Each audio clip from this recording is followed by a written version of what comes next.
You. All right, cool beans.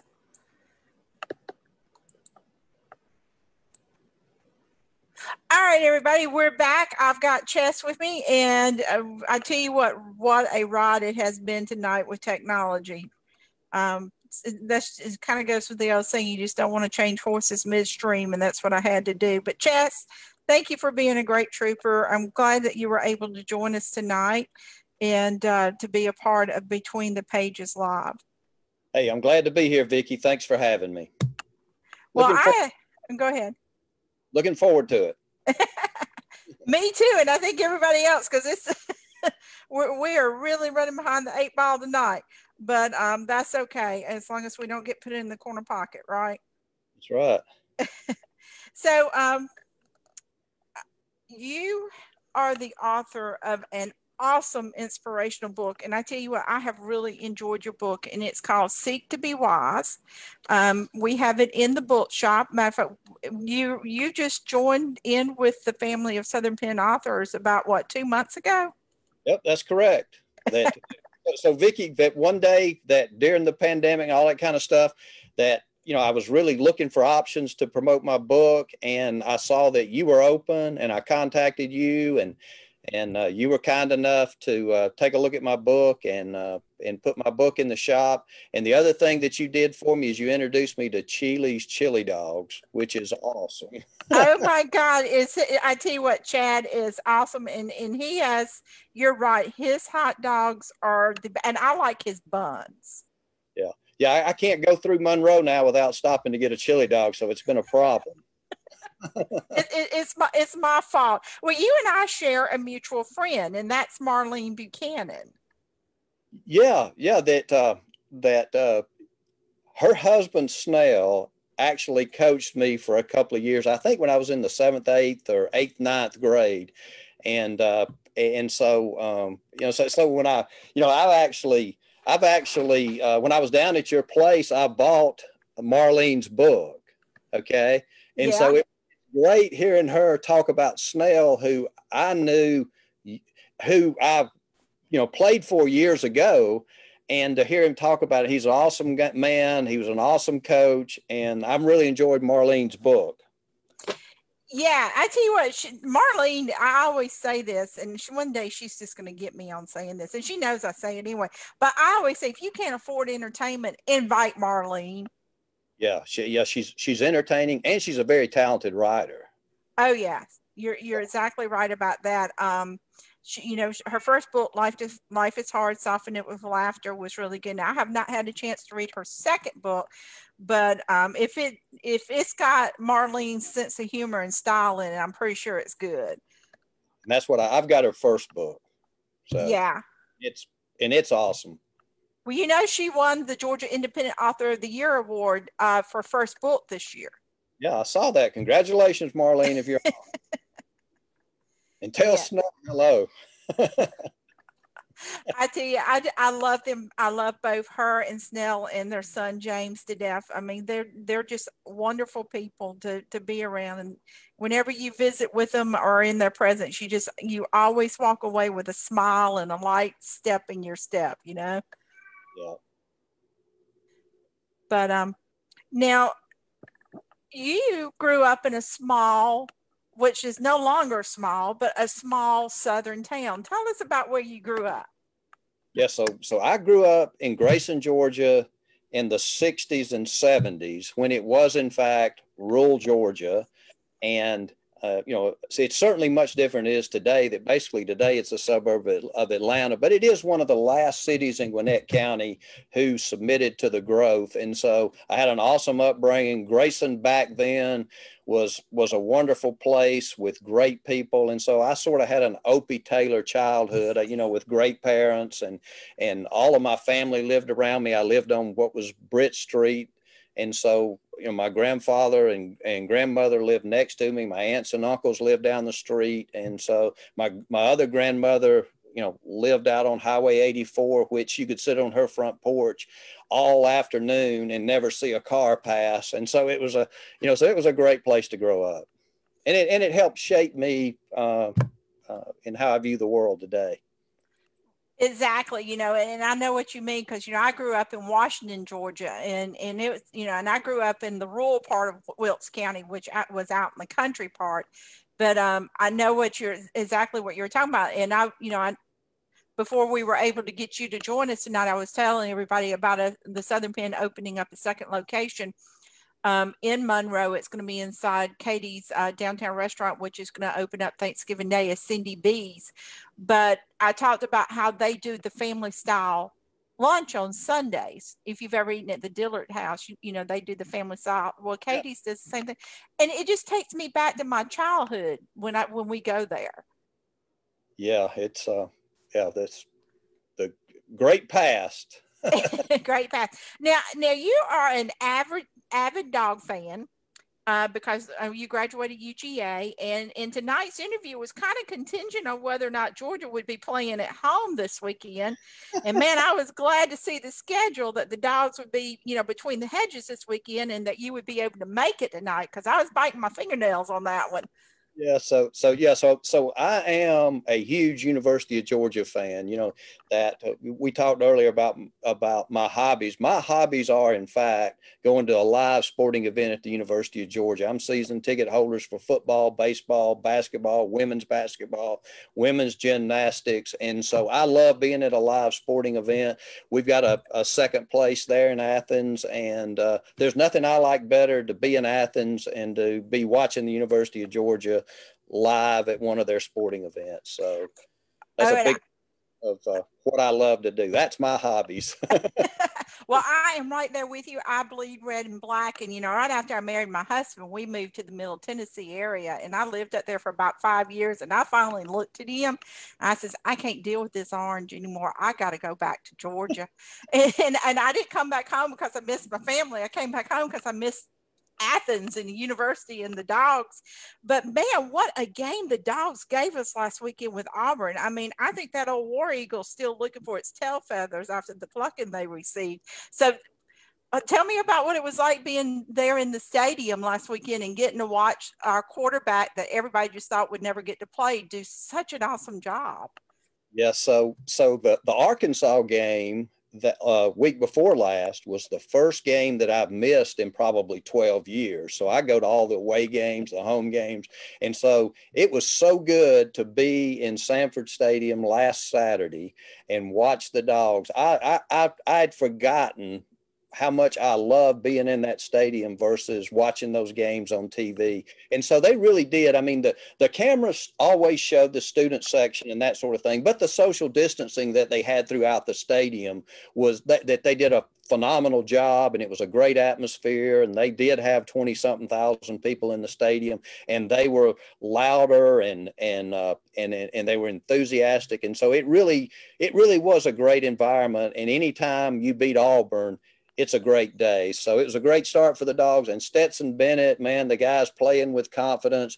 You question how talented he is, but you can't question the guy's confidence and how he's taken charge of the team and put us in a good position. And so I'm looking forward to watching him play this Saturday. We got Tennessee coming to town this weekend. Yeah, I was about to say now. I was about to say this weekend, one of those orange teams roll into town with their flea-ridden hound. Now, of course, Tennessee, the Vols, they've been kind of like the wallflowers for the past few years when it comes to the SEC dance. Do you think we'll see the same team show up this year with the this week with the Dogs, and will they send the Vols packing back with old Smoky Island? Well, I always believe we're going to win, Vicky, but that the wild card is, in fact, Jeremy Pruitt is recruiting good at Tennessee, and that he's a very good football coach. And so we need to bring our A game. If we bring our A game, then, I'll be a happy man, Saturday afternoon. Oh, you and I together. Now, of course, this is the weekend I've got the girls coming over, and I'm the only football person in the group. So I'm gonna have the Dogs in the ear while I'm watching Pole Doc, which is a Victorian romance series that we're gonna be watching. So I'll probably be having like outbursts during some of the scenes while we're watching. I'll be thinking about you. Well, let me ask you this. In love football. two things. One of them is, do you know how you can get your immunities built up against all the orange on the SEC schedule that the dogs have to play? That I've worked hard on my color phobia. Okay. And I used to go to J. Christopher's in Athens for breakfast, and if they have colored coffee cups. If they put an orange or a blue coffee cup on my table, I couldn't drink out of it. But I worked very hard at it, and now I pay no attention to those colors. Well, I tell you what, just go on down to the varsity and get you a frosty orange, and you'll be good for the season. I mean, that cures everything. It cures Clemson, it cures Auburn, it cures Florida, it cures Tennessee. Just get you a good old frosty orange. And I'm going to ask you, now this is going to go back in years. Do you remember Leonard Losers? Yeah. That's been a long time. I miss Leonard Losers. Yep. Yeah. I miss Munson. Oh, Larry, you and I do. I miss Larry. What I miss. You and I together. And I'm gonna tell you, my husband can do the best Larry Munson. And he'll break out into a full dialogue between Larry Munson and Lauren Smith, and he will have me rolling in tears. I love Munson. I can remember a little kid going next door to my grandmother's house and listen to Munson call a game in South Carolina. And he described the weather in that place like it was the worst place in the world you could ever, go to play a football game. And then, a couple of years later, I wound up going with my dad to Columbia and watching a game. And I had the hardest time reconciling what Larry Munson described, how bad it was, to the reality. It was bad, but it was nothing as bad as Larry described. So he's a hero in my book. He was an awesome announcer. Oh, yeah, definitely. I'm right there with you. Well, like I said, I could talk Georgia football with you all night long because I am a huge, everybody in my family knows, do not bother me during football season. And the girls that are coming in this weekend, they just don't know how fortunate they are that I'm not canceling, because I usually don't do anything when my dogs are playing football. But shifting gears a little bit, this year has been a test for everybody. I think it would have tested the patience of Job. And if Mother Teresa was still alive, I think she'd be saying some unchristian words with everything. But your book, Seek to Be Wise, is a treasure trove of maxims that are timely. And while anyone with a strong faith can relate and appreciate to the wisdom, because you really pull upon a lot of your Christian faith, this particular book is for just about anybody. I've noticed that you wrote that you contribute your collection of the sayings that you have in your books from several sources, including family and people that you've known in your life. But I noticed that you contribute songs. Was there a particular song that has helped you with some of the maxims in your life? Well, one of the maxims I talk about in the book, when I was a kid, my dad, who didn't listen to the radio very often, when he did, he listened to WPLO, which was the premier country station when I was a little kid. And there was a song, and I don't remember the exact name of it, but it had a line in it that, you got to be your own man, not some puppet on a string.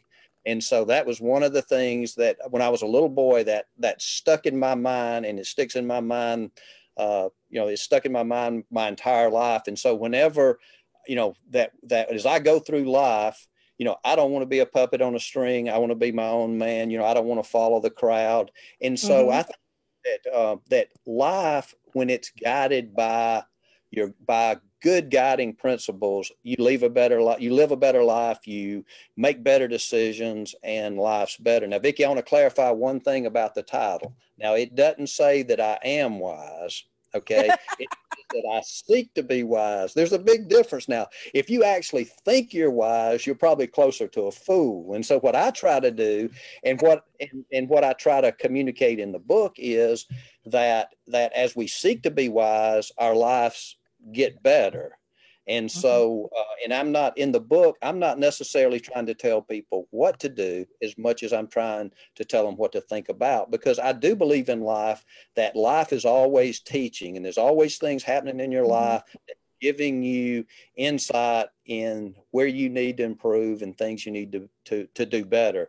And so, so I've been blessed in my life to have been around some wonderful people who were great examples. And, I've always learned from my mistakes. And by doing that, it's helped me live a better life. And so I don't really,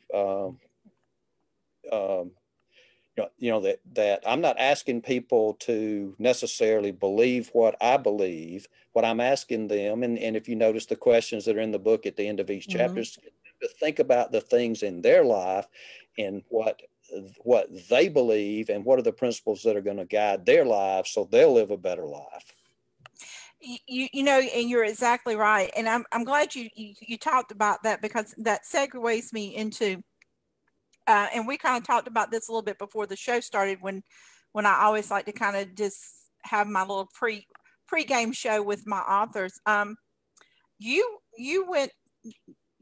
took a career path that you were very hesitant to take, but you walked out on that limb of faith and took it. Would you like to share that with us? Yeah. So growing up, I'd always had summer jobs that were outside. I played sports all my life. I love being outside. And so, in the summers, I built bridges for E.R. Snell and there in Snellville. I worked for a framer. I worked for a brick mason. And so I'd always done construction work, and I'd love being outside. And that after I got out of school, I actually went to work for a real estate broker. He wanted me to be a real estate agent. I stayed in the office 3 days and realized that I didn't want to be in the office. So I went back to looking after his residential construction. And so interest rates went to 17% a couple of years down the road. And I'm married with a kid on the way. And I get a call from my best friend, and he said he had just went to work for this company called Primerica. It's a financial services company. And he said, look, you ought to come to work for the company. You're going to have to start at an entry-level position, but I think there's going to be a lot of opportunity. And the last thing I wanted to do was to walk through those doors and go to work in that building. But out of necessity, that I needed a job, and I trusted my best friend. And so it turned out to be the best blessing of my life because of how I reacted to it. I didn't worry about starting at the bottom. I didn't worry about that I didn't want to be there. What I did is hit the ground running and did everything I could to do the best job I could and make the best of my circumstances. And it turned out to be the greatest. It was one of the best decisions I ever made in my life, because I wound up with a wonderful career. And even to the day I retired, I love that company. I loved what I did. I love the people that I work with. And so, you're a blessed man if you work at the same company for 36 years and you love it as much the day you left as you did at any point in your career. So I'm a lucky man. And part of what I did, when I wrote the book, Vicki, is that after I retired, I was in a very reflective mode. Okay. And so I was thinking, that for a kid from Grayson, Georgia, my life had turned out pretty good. And so I really just would come down here in my office and spend some time every day just trying to capture my thoughts on why I'd had some success, what are some things I did right, and what are some things that I should have done different, because I want to have a better life in this next phase than I had in the first life. So I was reflecting on what would I need to do that. And so that's what led to the book. And I just sat down and hand wrote some of that stuff.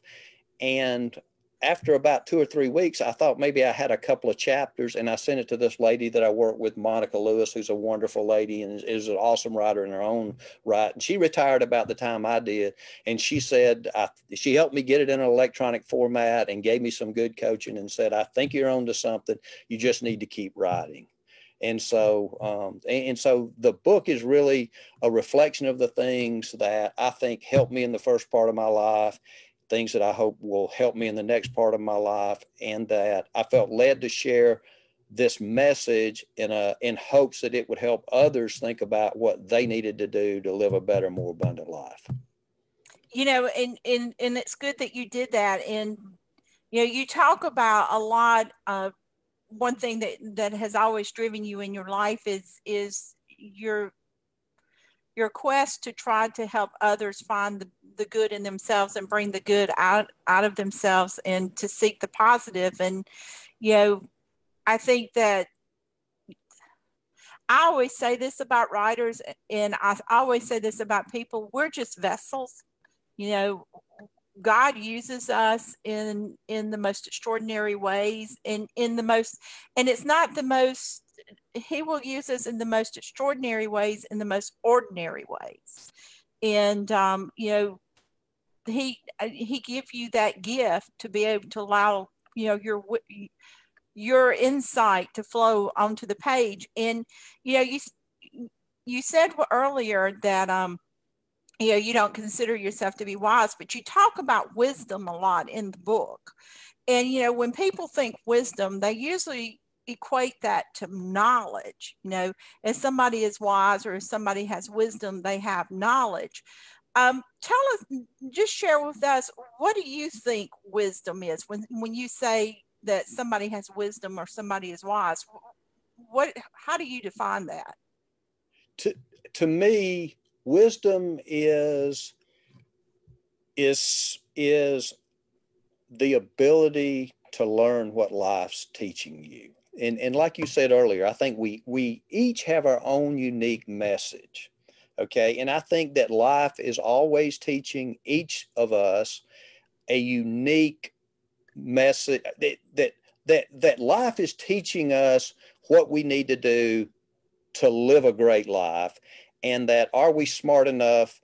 Are we wise enough to listen to what life's teaching and grow and become a better version of ourselves? And so that, you know, that I love what you said about writers, because what I've come to realize in life, that you and I can say the same thing, but I say it in my voice, and there's certain people who are going to hear my voice, and you say it in your voice, and others are going to hear your voice. And so really the guiding principles in the book, I'm probably not going to teach you or talk about anything that you don't already know.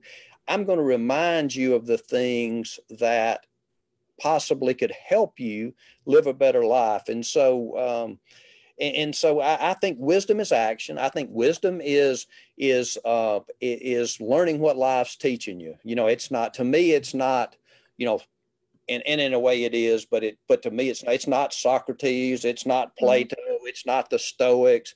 It's your everyday life. It's the people you come in contact. It's your connection with, you know, a greater power. It's life, Vicki. It's, you know, wisdom is, and the wiser you become, the better your life will be. And that's what my 62 years have taught me. You know, I was never the smartest guy in the room. I was never the most talented guy in the room. And you can certainly tell by this interview, I was probably never the most verbal person in the room. But I think you're doing a good job. but what I learned, Vicki, is that if you seek to be wise, you can go toe to toe with some of the smartest people in the world and actually use their knowledge, use your wisdom, and make better decisions than they might make on their own with having all the knowledge in the world. And so knowledge is a great thing, and I'd love to have a lot of knowledge, but you know, my small brain can't handle overload of knowledge. So I try to be wise about what knowledge I have, and that you know, I've made as many mistakes as anybody's made in life, but I do think that I've been blessed that you know, I've learned from my mistakes. Sometimes life had to keep teaching me that lesson, but eventually I've learned it, and as I've gotten older, I think I'm a little quicker at learning my lessons. And so I think that's helpful, because you don't, life is just a little better when you live a better life. You know, and you're exactly right. And I had a gentleman who really took me under his wing and mentored me, and when I was in my early 20s. And if there's any one person that I think gave me the most of the wisdom that I have, it would be him. And he would always say to me, he would always say, Vicki, education is expensive. You're going to pay for it one way or another. And he is so right, because,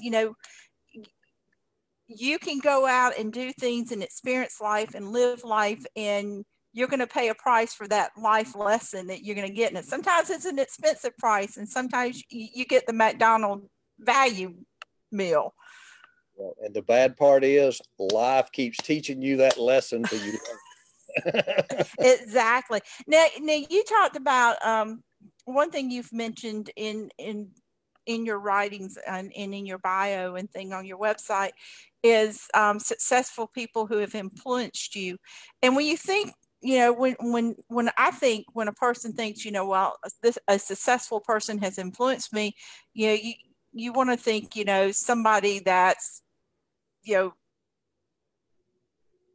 somebody who has done a lot, made a lot, has, a lot of wealth to them.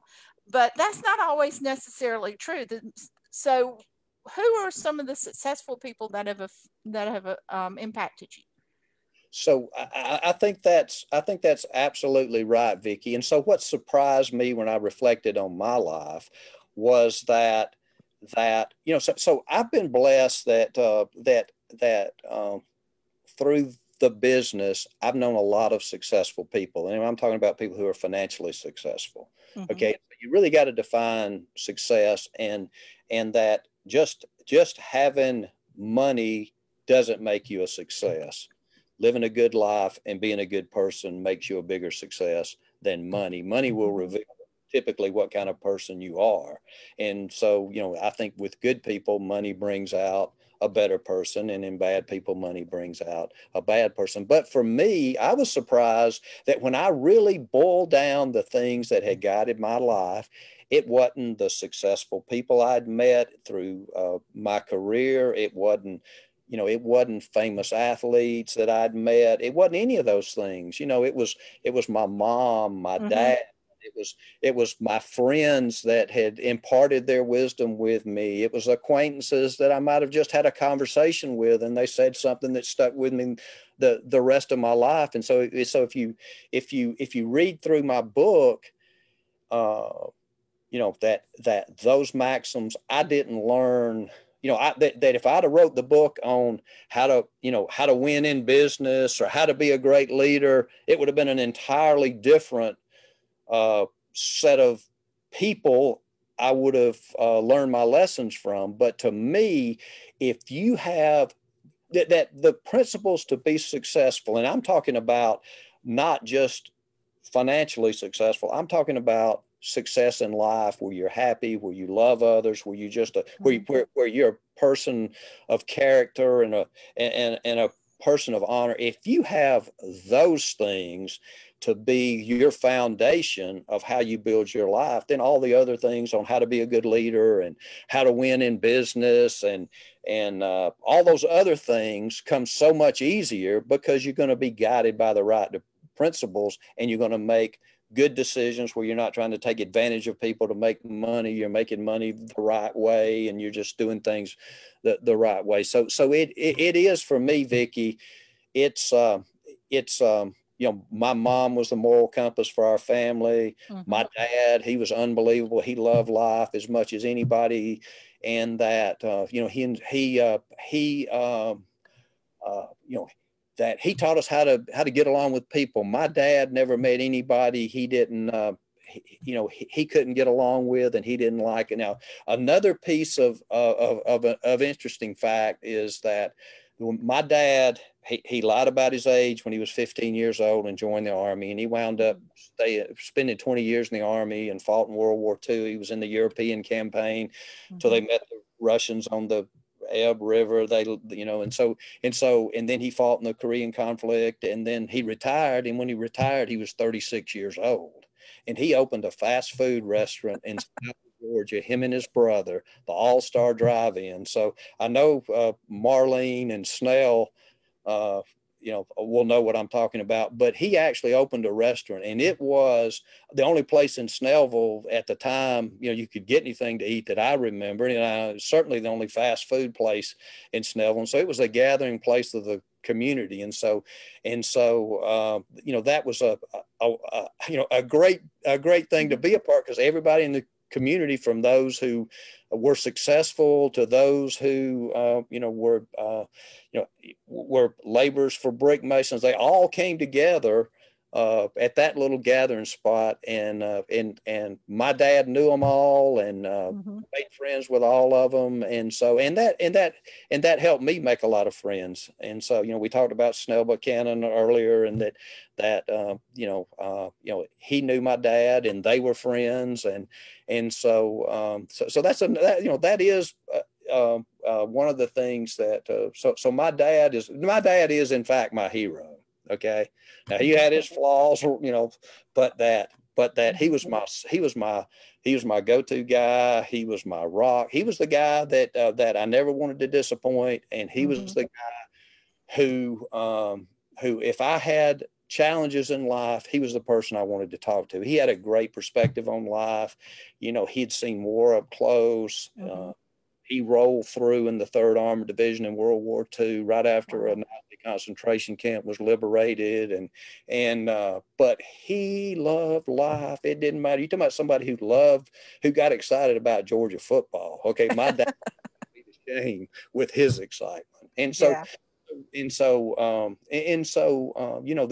That we are a product of our environment. And so I'm blessed to have had wonderful parents, wonderful friends, wonderful acquaintances, and been exposed to a lot of great things in my life that have helped me,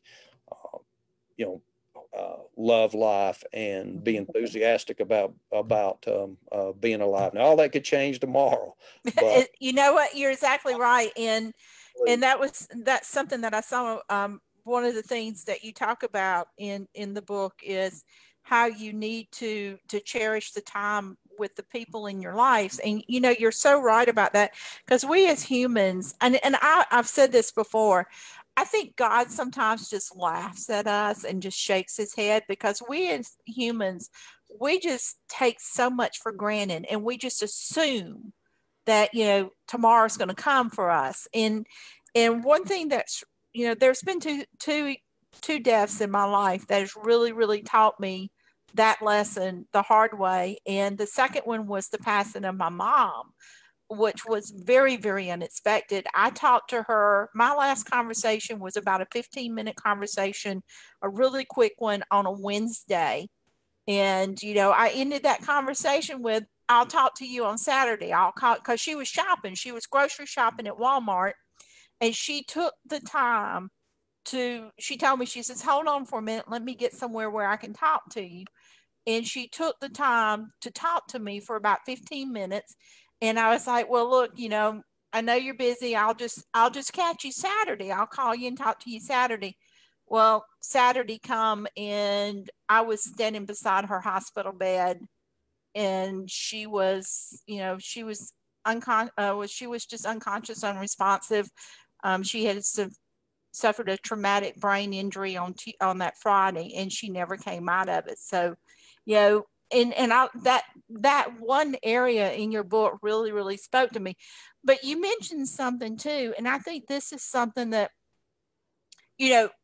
my generation and your generation, growing up the way we grew up, having that good moral compass, character foundation built within us and instilled in us.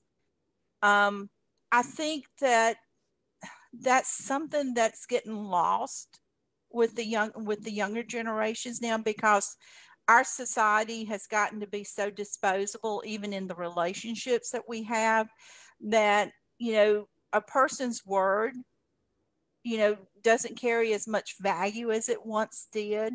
And that that was something that mom and daddy always said to me as a kid growing up, is your reputation is something that you need to take care of, and you need to protect it. And having, if you give your word to somebody, you need to honor that word. And you talk about that you have a whole section about that in your book. Yeah. So I agree with everything that you're saying. And that, as I said earlier, my mom was in fact my moral compass, and her ability, that her unconditional love for her family was like nothing that I've ever experienced in life. And I do believe that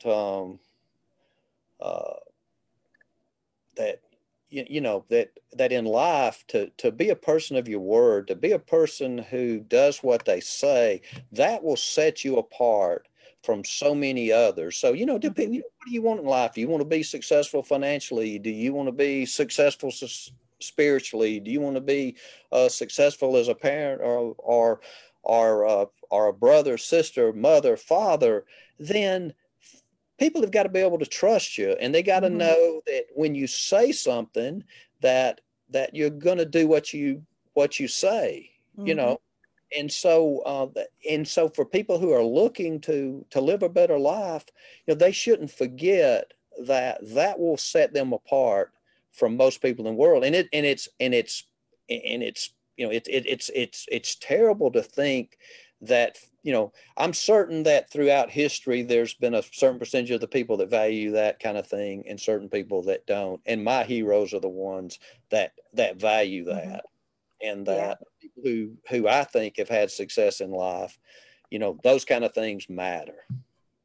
And so for the young people out there, that if they want to have success, that might be one of the things that would set them apart from everybody else, that would help them live a better life. And people will rely on the people that I was around, that you could trust, and who you knew would do what they say. They were the people that I always wanted to promote. They were the people who I always wanted to have in a leadership position. They were the people that I wanted to work with. And I think that is not only just it's the right thing to do, it's the thing that's going to help you accomplish what you want to accomplish in life.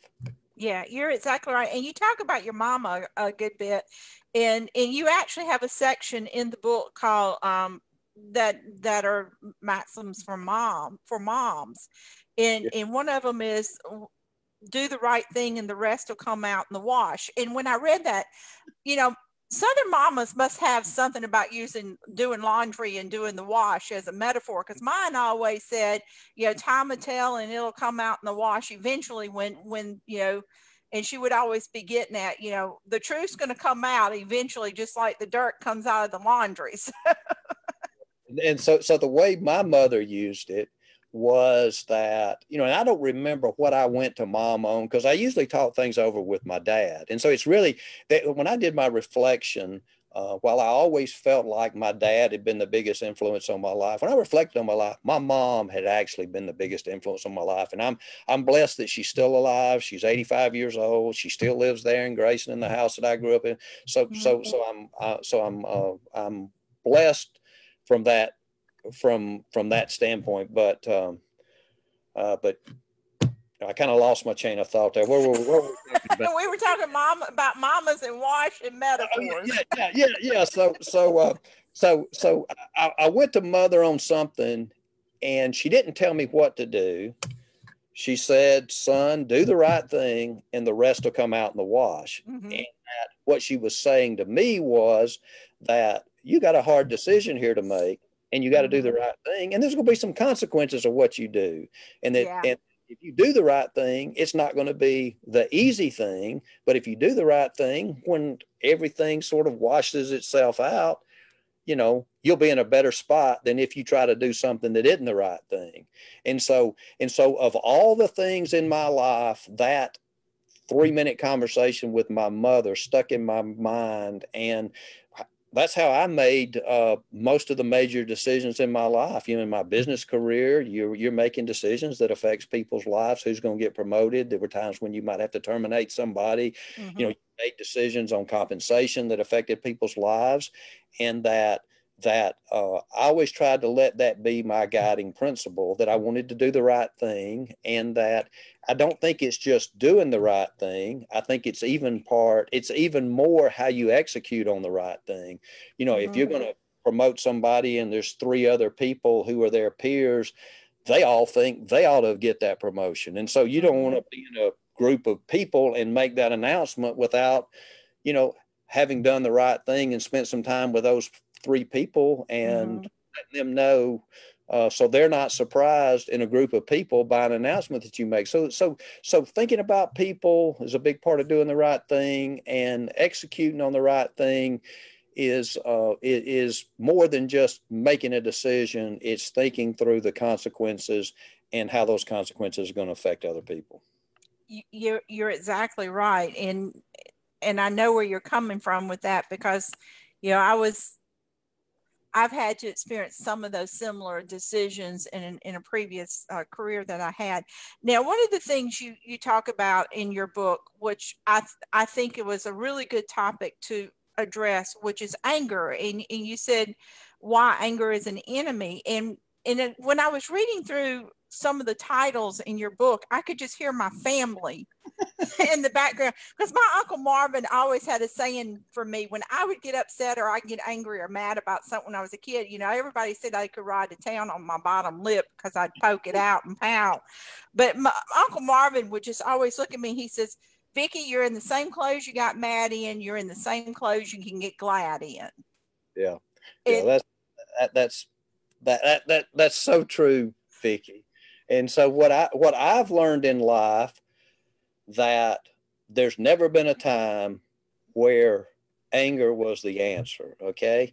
If you get mad at somebody you love and care about, that gets you nowhere, you know. And so, you know, when I was a kid growing up, I don't know why I was wired like I was, but I didn't like to lose. And especially when I was a little kid, that if my team wasn't winning, you know, my papa, who lived next door to us, had a key to the Grayson gym. Okay. And he would take all of the grandkids up to Grayson gym, and we'd play basketball. And about every time we went up there, if my team started losing, I'd wind up getting in a fight, and my papa would whip me and we'd go home. Okay. And so there's nothing in life that I,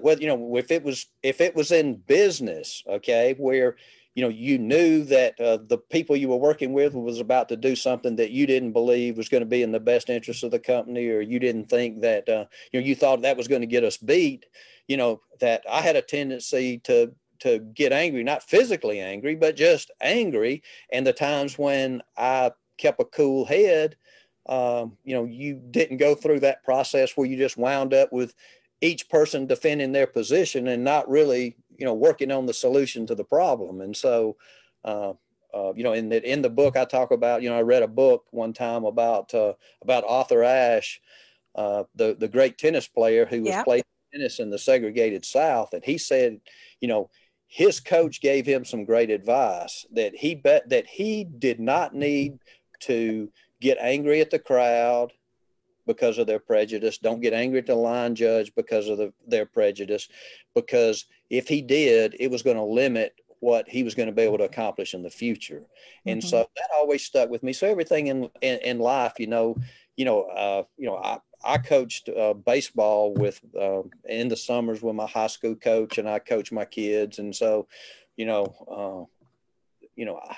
if you get mad at the umpire, all they do is throw you out of the game. And so, so none of that works. Okay. So you're much better to have some self-control.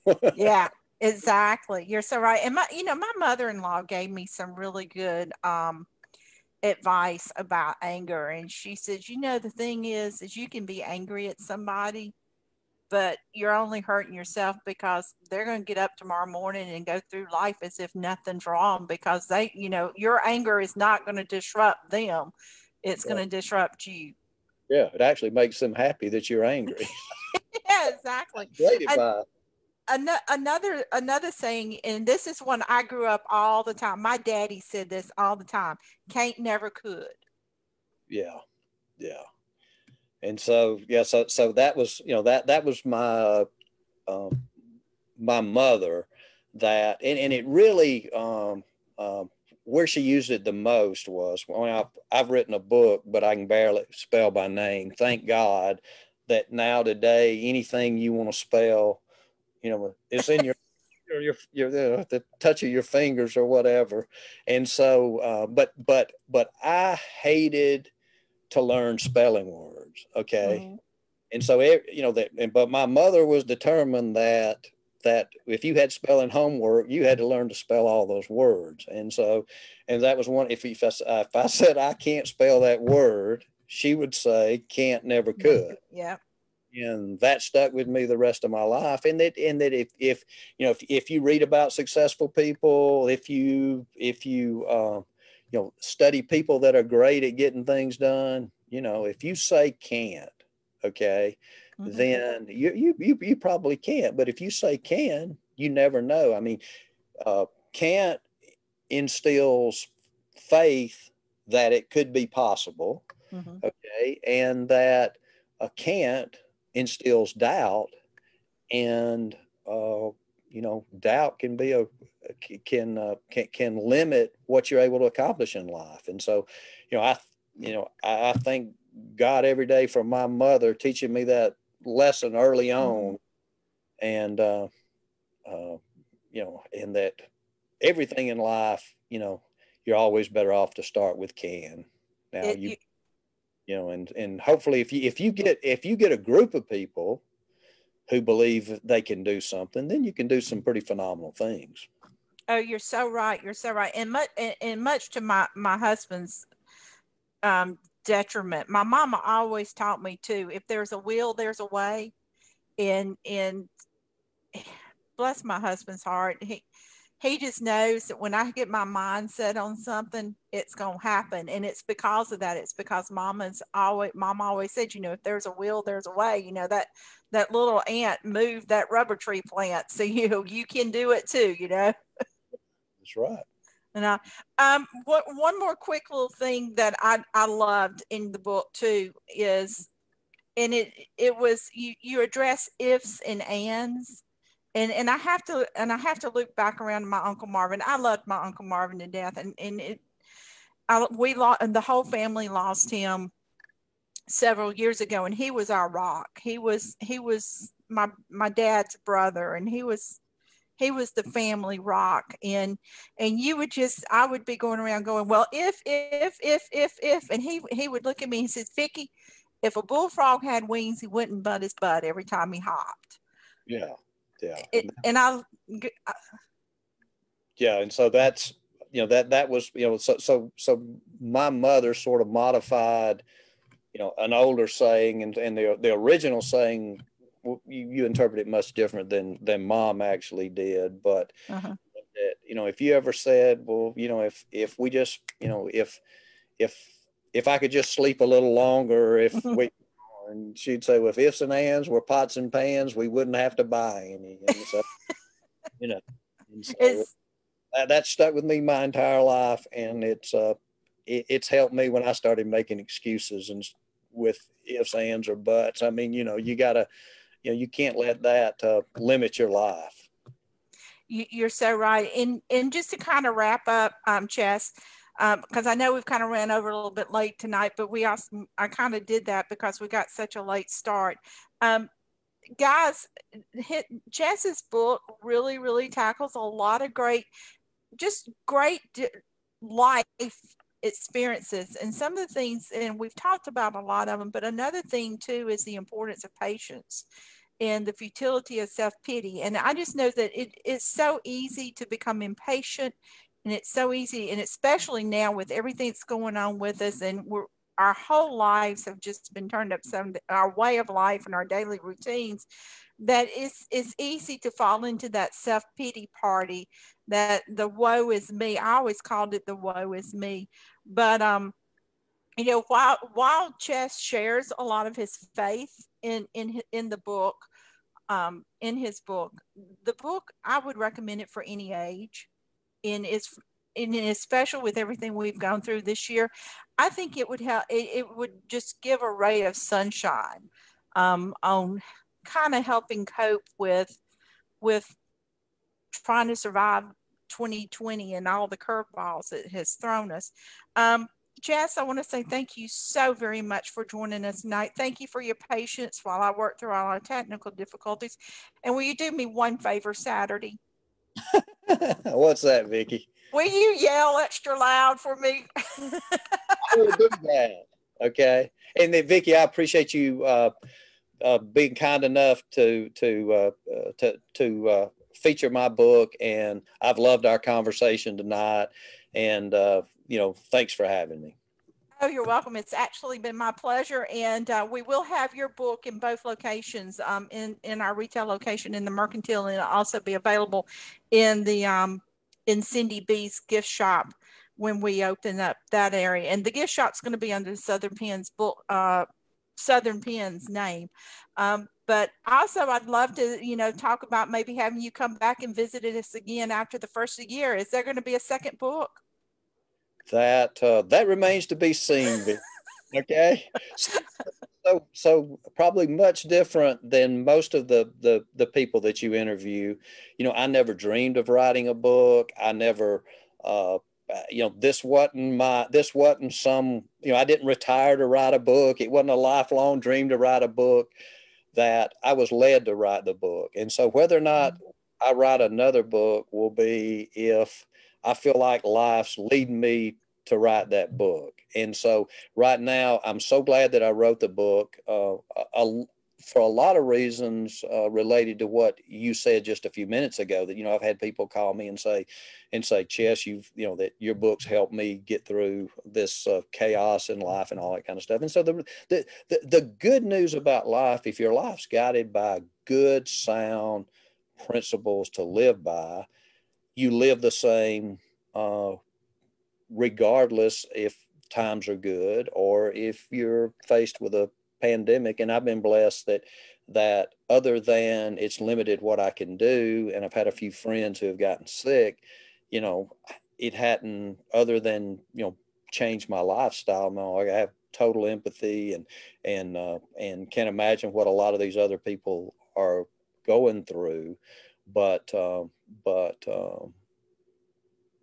and so you never know. I mean, my turn in the barrel might be tomorrow. And so, and so you hope that as you go through life, that you're building your life around sound principles that'll help you in the good times and in the struggles. And that seems to be what life taught me in my 63 years and continues to teach me. And hopefully, I don't know if the good Lord's going to give me, 30 more minutes or 30 more years, but I hope I continue to get a little wiser every day I roll out of bed. And I appreciate, you taking the time and having this discussion. And, I'd love for anybody who would like to read the book. I'd love for them to buy it from you to help you in your business. So, well, thank you. I appreciate that. And if you'd like to buy Chess's book, you can get it at our Monroe Mercantile location, or you can get it online at southernpenn.com.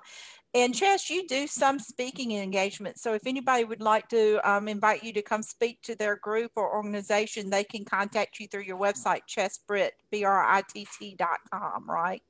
Yeah, that's correct. But now that, I don't dream of being a motivational speaker. I don't dream of being an on-stage trainer and all that kind of stuff. But if somebody believes that what I've talked about in the book, if they think that there's something that some way I might be able to help them or their organization, I'd be happy to consider that. All right. Well, again, thank you for being a part of the show tonight. And guys, thank you for giving us the opportunity to introduce you to Chess. And like I said, the Southern Penn Book Shop is an independent book shop for independent authors. And there's two things that a book should never be judged by. One is its cover, and the second is how it's published. So thank you for letting us introduce another independent author to you guys tonight. I'm going to say good night. God bless. Go Dogs. Beat them Tennessee Vols. And I'll see you guys next week with Donna Barron. She is going to talk about her father, who was the last master carver to work on the etching on the side of Stone Mountain. And she is going to have a lot of great material to share and show. She's going to be here in person. So definitely tune in next Thursday night to meet Donna Barron Faulkner. So at this time, I'm going to say good night and God bless, and y'all have a great weekend. Thank you.